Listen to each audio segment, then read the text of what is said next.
Deixa que eu falo, tudo bem, galera? Eu sou Alex Bagé, tô passando aqui para nossa resenha sobre futebol e eu quero falar sobre PP. Primeiro, PP já é protagonista desse time do Grêmio?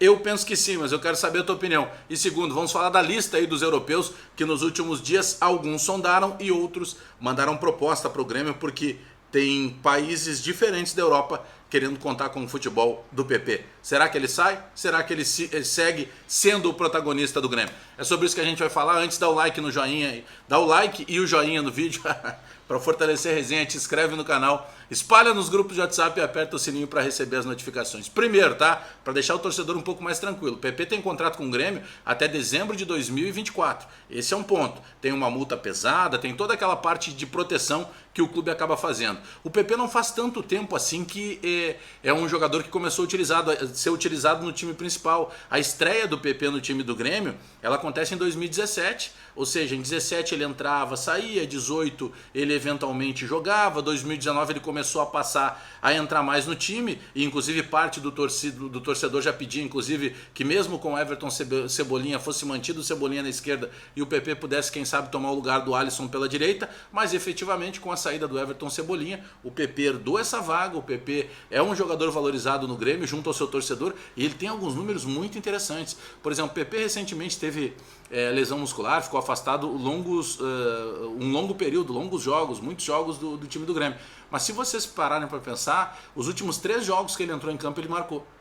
Você pega lá atrás lá o Flamengo, quando o Grêmio empatou, depois na derrota para o Sport dentro de casa, perdeu por 2-1, o gol foi do PP, o gol do Grêmio, e agora no clássico Grenal de Libertadores, um peso maior e naturalmente ele acaba caindo nas graças do torcedor. Só que claro, como é um jogador que se destaca, é um jogador jovem, o PP está com 23 anos, naturalmente outros clubes acabam demonstrando interesse, principalmente do futebol europeu. O empresário do PP, que é o Adriano Espadoto, é um cara que tem circulação muito grande em alguns mercados. Por exemplo, você pega o mercado da Inglaterra, você pega o mercado da Itália, são mercados, por exemplo, o próprio mercado da Holanda, e não à toa chegaram propostas do Wolverhampton, da Inglaterra, chegaram propostas do Wolfsburg, da Alemanha, chegou interesse do Ajax da Holanda e chegou interesse e depois proposta também do Atalanta da Itália. Ou seja, o PP é um jogador valorizado, o PP é um jogador que está no auge da sua forma, inclusive ele foi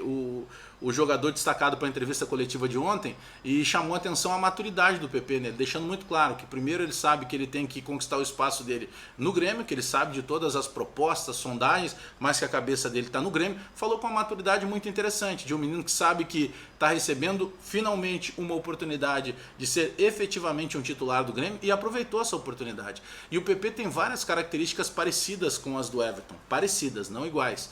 Por exemplo, o PP é um jogador que eu penso que ele tem até mais velocidade com o Everton. O Everton é um jogador que preferia receber essa bola no pé, o PP é um jogador que prefere receber essa bola mais na frente. O que ele é parecido com o Everton? A facilidade que ele tem de fazer essa jogada por dentro e finalizar. E foi assim que ele fez o gol do Grenal. Ele pega a bola pelo lado esquerdo, ele praticamente diz para o zagueiro: eu vou driblar e vou bater. E ele dribla, ele arruma o espaço, ele bate e faz um gol. Então é um menino que tem personalidade também de tentar essa jogada que não é uma jogada fácil. Então ele pode ser aquele jogador que tantas vezes o Renato falou da questão do quebrador de linhas, né? O quebrador de linhas pode ser alguém que tenha um passe quebrador de linhas, que vai pifar esse jogador, mas ele pode ser também um jogador, e essa característica pertence ao PP, que vai pegar essa bola e numa jogada ele pode resolver a partida.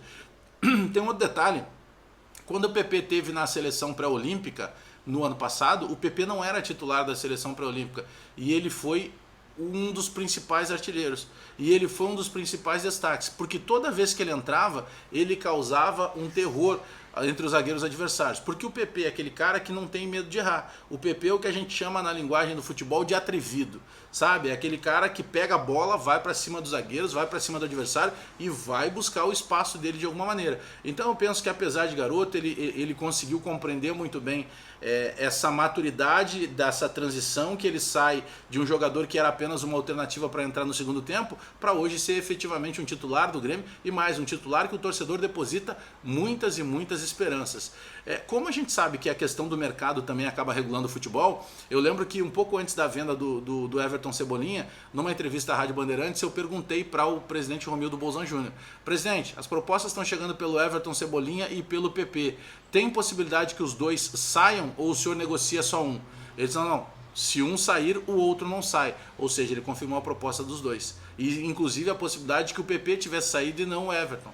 Só que daí quando eu perguntei para o presidente quem poderia estar mais próximo de uma saída, o presidente disse: olha, pela experiência, porque já está um pouco mais maduro, principalmente pelo peso, pela vitrine que ganhou na Copa América do ano passado com a camisa da seleção brasileira, eu aposto que está mais próximo de sair o Everton. Ou seja, mas o presidente ali já confirmava que realmente existiam propostas pelo PP. E essas sondagens de alguns clubes e propostas de outros aumentaram. Então a gente fala pelo menos de 4 países interessados. A Itália com a Atalanta, a Holanda com o Ajax, a Inglaterra com o Wolverhampton, que está investindo muito alto, está levando gente grande, está realmente tentando revolucionar a história do clube para poder voltar a brilhar em grande estilo dentro da Premier League, e também a Alemanha, que em determinado momento o Wolfsburg namorou com o PP, mas fez uma proposta abaixo dos 15 milhões de euros. O Wolverhampton, pelo que a gente acompanha, e a Atalanta já teriam chegado nesse patamar de 15 milhões de euros, mas é um valor nesse momento que eu concordo com o presidente Romildo Bolzan Júnior, não é valor para vender o PP, por tudo que ele está representando, inclusive na parte técnica do time. Repito, dos últimos 3 jogos que ele esteve em campo, ele fez gol em todos. Ele fez gol contra o Flamengo, ele fez gol contra o Sport e ele fez gol contra o Internacional no Clássico Grenal da Libertadores. E aí, com tudo isso que eu falei, vocês ainda pensam que o PP não seja um protagonista? Eu voto sim, eu voto que ele é um protagonista, e a gente falou também das propostas, dos interesses dos clubes europeus na contratação do PP. Tomara que ele não saia, que ele fique e que ele possa render mais ainda tecnicamente e também financeiramente no futuro do que rendeu o Everton Cebolinha. Abraço todo mundo aí, dá um like no vídeo, dá o joinha pra gente fortalecer a resenha, te inscreve no canal, espalha nos grupos de WhatsApp e aperta o sininho para receber as notificações, não esquecendo que hoje tem jogo importante contra o Atlético Mineiro e a gente vai atualizar tudo isso logo depois que a bola parar, terminar o jogo, a gente volta aqui para aquela nossa resenha de sempre, espero que para comemorar um resultado bom, não sei se vitória, mas pelo menos um resultado bom lá em Minas Gerais, tá bom? Abraço todo mundo aí, até daqui a pouco!